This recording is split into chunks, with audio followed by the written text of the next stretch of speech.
After the ODU is fully assembled, mounted, and plumbed, alignment is easy. First, run the cables up the feed arm.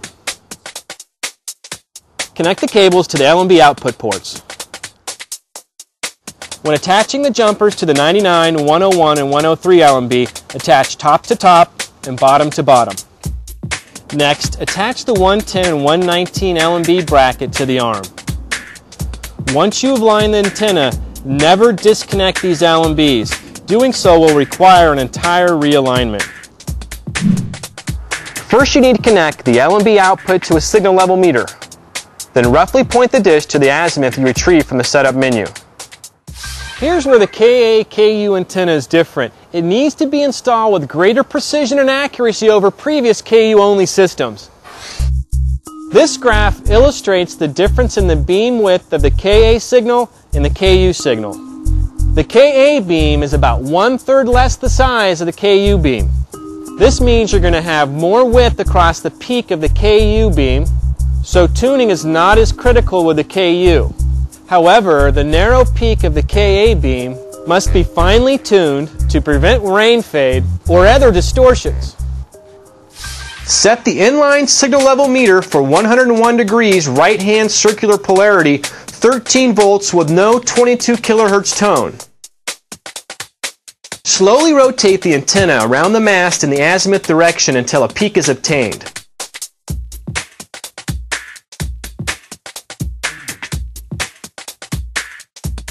Then lock down the mast clamp bolts.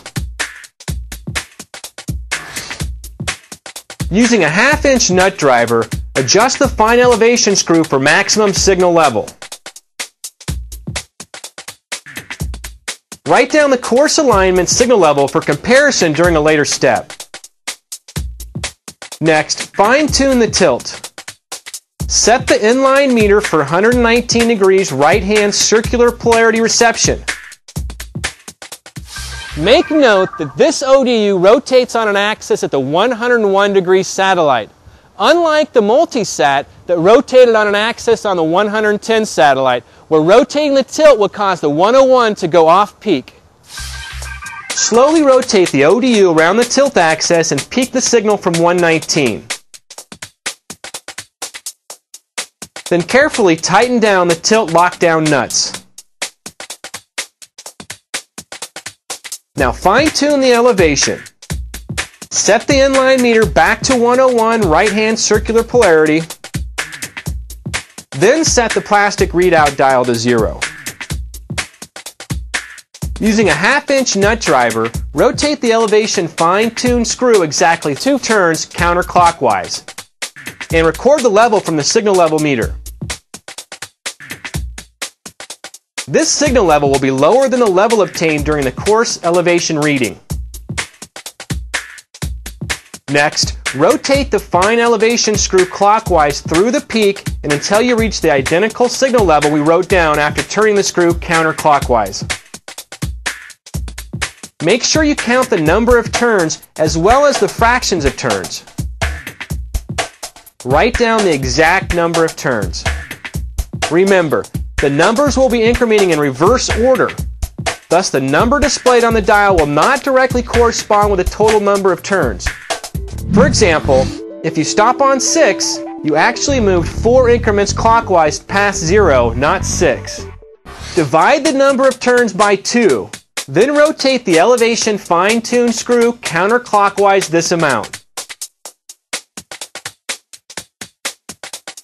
Then carefully tighten the elevation lockdown nut. Now let's fine-tune the azimuth. The azimuth fine-tuning procedure uses identical readings either side of the peak in order to arrive at the precise alignment. First, verify that the azimuth lockdown bolts are slightly loose to allow free movement of the dither mechanism. Set the signal level meter to 101 right-hand circular polarity and unscrew the dither lock pin. Verify the ODU will move slightly from side to side without binding. Next, move the ODU against the left side of the dither stop and read the signal level. Then, move the ODU against the right side of the dither stop and compare the signal level to the previous reading. Turn the azimuth fine adjustment screw to increase the lower of the two signals. Repeat the dither process until identical signal levels are achieved on left and right stops. When the levels are exactly the same at the left and right dither stops, move the ODU to the center of the dither range and carefully tighten the dither lock pin. The current signal should be equal or higher than what was recorded for the course alignment. A lower level would indicate a possible alignment problem and will require repeating the fine-tuning process. It is extremely important that you follow this dither alignment procedure as shown.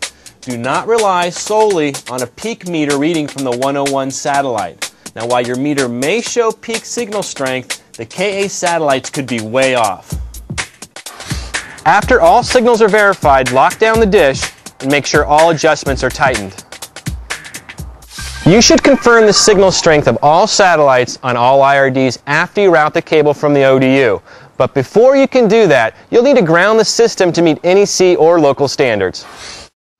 Since this antenna falls within the same category as the standard DirectTV antenna, the grounding requirements are the same. Make sure you follow the code. Next, you'll need to route the RG6 cable to the receivers. Let's take a look at some of the things you'll need to consider when routing cables.